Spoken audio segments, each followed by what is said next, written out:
Everybody, welcome back to another episode of Pop Culture Uncovered, where we're so excited to be discussing Alien Nation. Not cool. I can couldn't see help Belle it. shaking her head.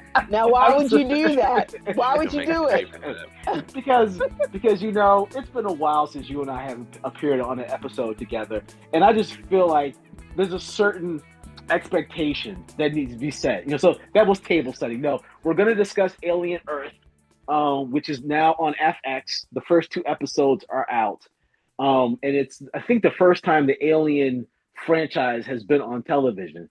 So I have not seen it yet. Belle has not seen it yet, but Pete has. But we are all collectively fans of the franchise, even though I personally view this as the second most troubled franchise next to the Terminator in terms of there are exceptional movies and there are some movies I'm just like, I really canonically do not think of this as actually belonging in the same universe. Like I omit this out of my Mhm. brain. But having said that, Pete, first and foremost with you, my first question is: it's a sci-fi show, and science fiction television shows are really hard to pull off, just conceptually, but more importantly, visually. How does Aliens look as a television show? It looks like Aliens and Alien. I think, Alien Romulus, the movie, the most recent Alien movie, did a really smart thing, which is, uh, unapologetically ground that scenery, the computers, the interfaces, the style, the ships, everything really on what we saw starting with Alien, and bleeding a little into Aliens. It's definitely of the same era as Alien, and so um, it does a very similar thing. This show does. It also gives us an Earth, and so there are things that just feel grounded, and it does a smart thing in portraying this, like this Earth that exists basically in our near future now, and that is to not get so ambitious. Back to the Future 2 had flying cars. Like everything had flying cars. There were like movies that were set 5 years in the future when we were in the 90s watching them that somehow projected that we would have flying cars in brand new cities, and we still don't have those. So Aliens was a very, physically grounded movie. A lot of like physical things moving. The transport that gets dropped off, is this wheeled machine, and so that's what they have. Is they have cars that sort of split that aesthetic that we see in the movies, in the main movies. And so, like right off the bat, it does a really good job. The big light panel that opens up the beginning of this show, is very reminiscent of Mother in Alien, and so it is a mother, and so there's those things that every Alien movie has to do, every Alien show now has to do, and they do them. But I appreciate it. It just feels it feels like it fits. It isn't a complete. And I think Alien Romulus is tricky because it's set in space. It To a certain point, it was like, okay, this is completely copycat. But here with this show, you have some stuff in space that feels very reminiscent, and then you have other stuff that feels like it fits. It's very different, but it fits. All right. So having said that, I mean, I guess the other thing to me is the cast because I hate to say it, but I feel like for the projects that I've enjoyed from this franchise, I mean, obviously, Mhm. the first in this, first movie, Yaphet Kodo and Tom Skerritt and Sigourney Weaver, and and just Right? one of the best casted movies of its time period. Followed up with Aliens, which was cast equally well. And while I have some issues with the other ones, right along with Prometheus, which I was like, holy shit! Like every person in who played a role in that movie went on to be a big star doing something else anyway. So I've always felt like casting is always really important for the Alien franchise in terms of making the story work. So I mean, granted, it's a small sample size. It's only two episodes. But what's your take on the cast so far? It's big though because it's 2 episodes, but we meet a lot of people. We have, Sydney Chandler's character Wendy, who is, sort of the main character in this thing. there's a lot of main characters for some of these main stories. We have, a medic named Hermit. He's also really important, and we have just this large group um, of characters who are just like Wendy, and how she, and you have the crew of the ship that we meet at the very beginning. We have, the humans and the Earth inhabitants who are going to investigate, this crash basically that happens. And so, we meet a lot of people. We lose a lot of people. It's interesting to see, like, it is a ruthless show, with some of the folks that we meet. There's some folks I've met that we haven't come back to, and I'm curious to see what happened with them. They're playing, against a lot of alien stereotypes. So, yeah, it's an impressive cast, a very diverse cast, which is something Alien and Aliens has always been, a reflection of like the actual Earth that we live on, and this is no exception. And then, yeah, there's some interesting casting decisions that were made. Timothy Oliphant is just giving me the weirdest vibes right now, in that he is somehow one of the most just really uncharismatic, uh, but deliberately. Like, he just plays this character so against what you would expect, because like he kind of just does everything cool. And so, Yeah, I was about to none of that is say, present. None of that is present. He's just icky, and how and is I that kind of love it. possible? I kind of love it. Like, yeah. Belle, you had a question? Well, my question was, so one of the things that, as I've been rewatching the franchise overall before we get to Alien Earth, that all of the androids are alphabetical. And one of my questions about Wendy is A, how much of the Ash to Bishop, David to Walter thing does she fall in terms of character, or is she more like Call, what Winona Ryder's character? She's very much her own thing, and I can tell you without spoiling it, because it becomes a hammer that we get hit over the head with a lot. But the characters are essentially named after the Lost Boys. That's Are why you we have, are you serious? You mean the Lost Boys, as in from Peter right, Pan, or the Lost Boys from the Lost Boys Peter movie? Yeah. Pan.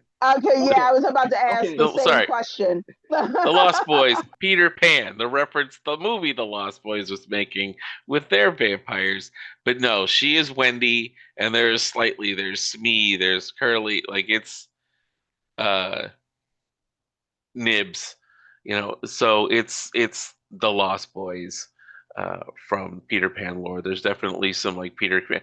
Again, it's not subtle, the Peter Pan allegory, that's going on, maybe with a little, dash of Pinocchio for me. Um, Samuel Blinken plays Boy Cavalier, this like, genius trillionaire, because we have those now. I know what they're going for. He's one of the only characters, and it's not really his fault. I guess I'm just kind of exhausted. Maybe it's because it's 2025.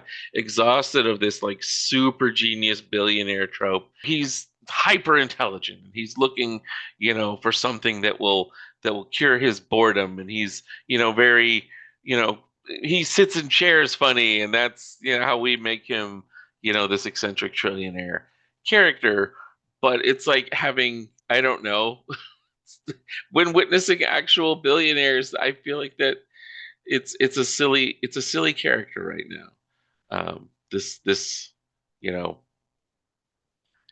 weird impish, figure who is also, a super genius, and and ultra powerful. He's probably the most boring character in it, but he is at the center of a really interesting conversation. And it's, very much rooted in humans trying to, be immortal, and what vessel do they choose to do that with? Got Okay, so Pete, let me ask one question before we kick it to Bell. Okay. One of my hopes for an alien television show is that I get greater visibility into getting Whalen ready to say Utani. Wayland Utani, wait and wait that's wait wait Waylon Yutani, literally what yeah. I was getting ready to say. Yep, same thing, same question. Go ahead. Okay, so Belle, I know we talked about this on the podcast of like, what kind of a Earth are we going to run into? And I think it's the thing I cared the least about. And then I started watching the show, and like you get to see.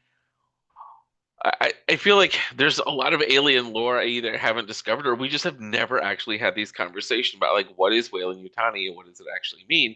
And what you have are these mega corporations that have basically cut up the earth, into their sections. And Weyland Yutani is one of the biggest ones that basically, owns the Americas, is is what it seems like. But then you have, Boy Cavalier, the boy genius, who has his own, like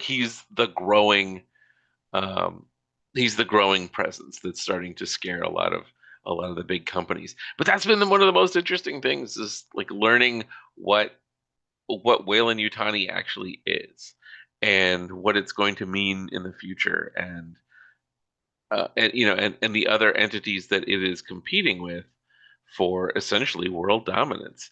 And this is where, we talked about how is this going to fit. This just feels like we've talked a billion times about how prequels don't do it for us anymore. And this is one of those things that I wasn't sure if I was ready.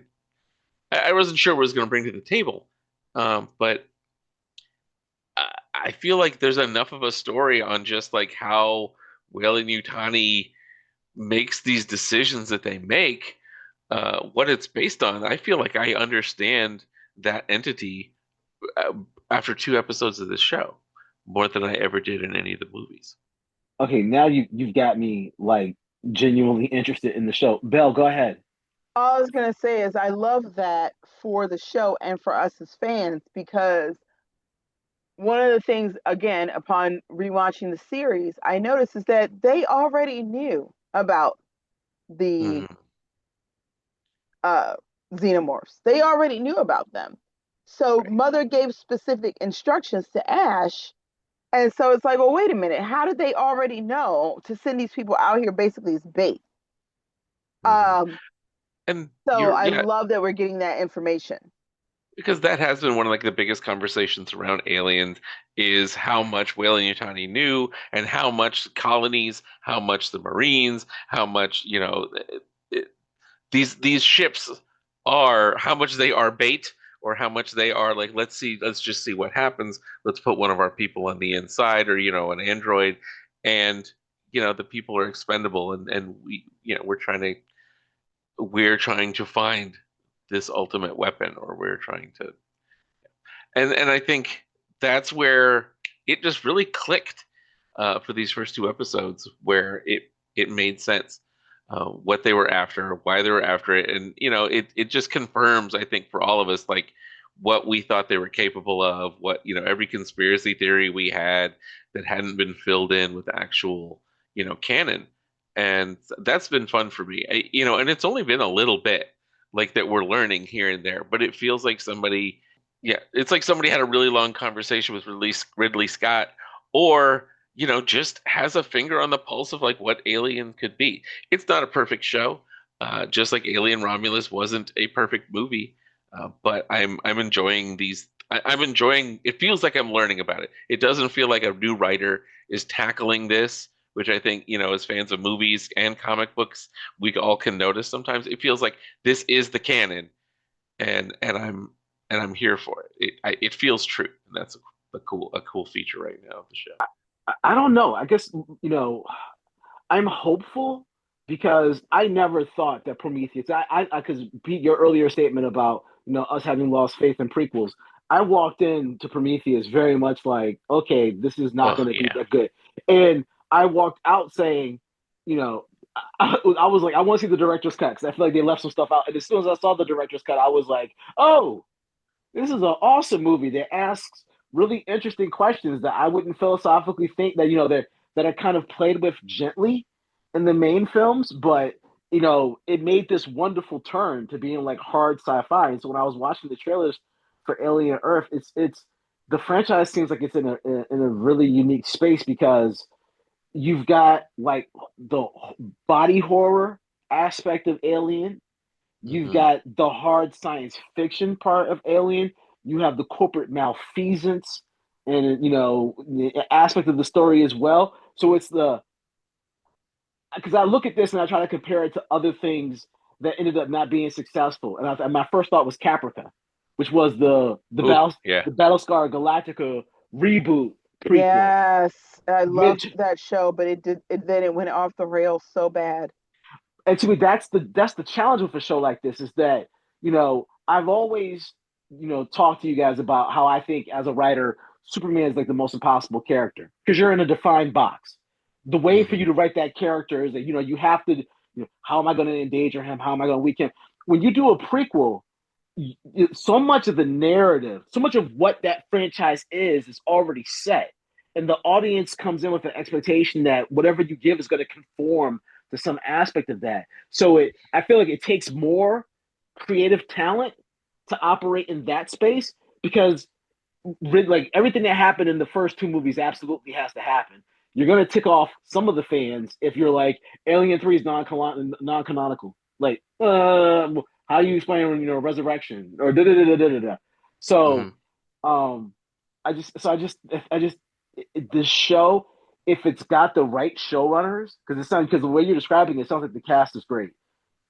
If they've got the right showrunners and if they've got a plan, this sounds like this could be a really good science fiction show in a time period when, my personal opinion, a lot of the science fiction shows that are out are not things, they're not compelling for me to go watch.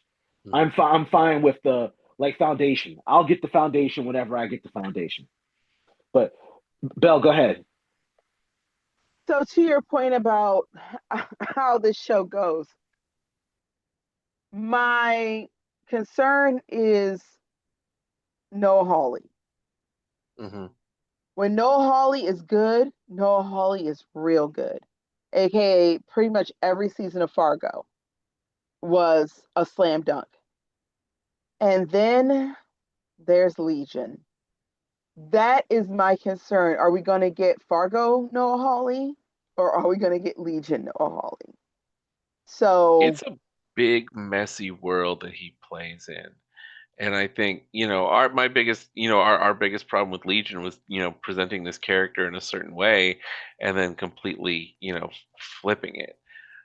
And so I think you're right though. There are certain directors or certain showrunners or certain creators where it always feels like a tightrope. It's always like, oh man, this could be really good, or you could just mess this up so bad. And but I'm this season has been shot. It exists, and so we're just gonna see how it turns out. But I've really enjoyed the first two episodes, and so I'm hopeful that this story it already feels like it's unfolding. Like there's a lot of secrets and a lot of reveals, and there are also characters that are just a little more complex than I expected them to be. There are surprises with some of these characters.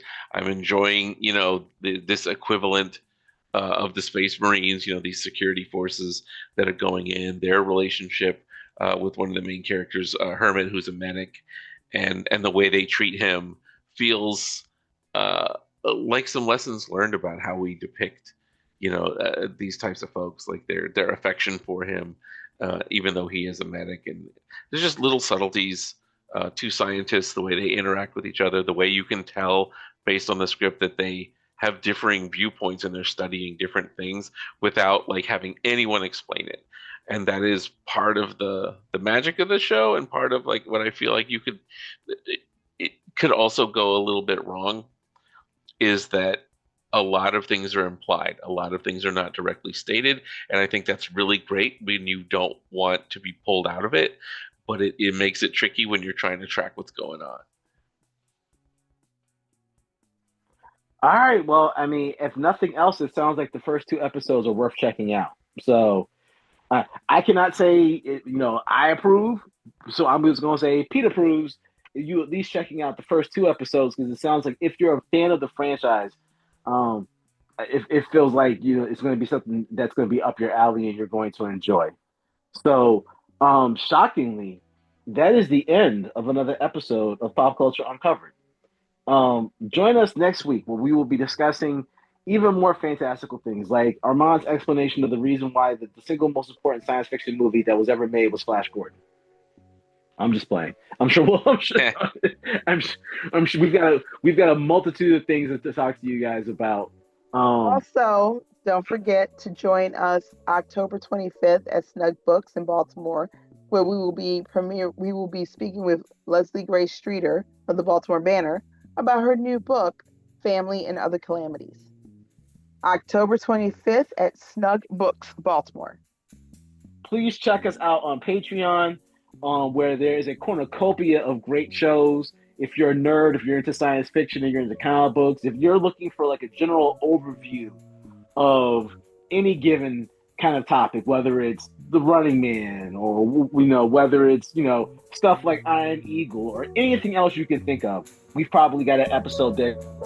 So for Belle and for Pete, this is Armand. Thank you so much for spending some time with us. We will check you guys out next time.